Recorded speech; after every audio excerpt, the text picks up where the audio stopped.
Okay, I'll just show you how to pair a mobile to the Bluetooth audio system in this 2020 BMW 3 Series. So first of all, we make sure Bluetooth is on, and then we're watching out at the bottom. And over here you've got media and you've got COM there.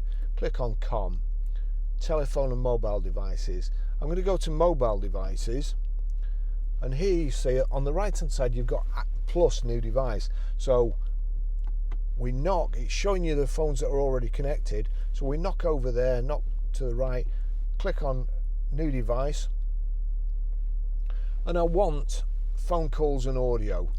So it's looking, it's found my phone, and that's it there. Barry's iPhone 12 Pro, so we'll click yes. It's looking to pair. Bluetooth pairing request 789210, 789210. Pair, allow contacts and favorites to sync, allow, and then you've got continue in BMW iDrive or use Apple CarPlay. So we'll continue in the BMW iDrive for the moment. It's showing there connected.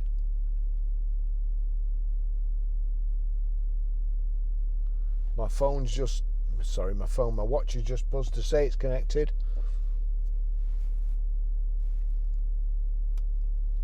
And it's just connecting to the system. It may take that's it, it's connected now.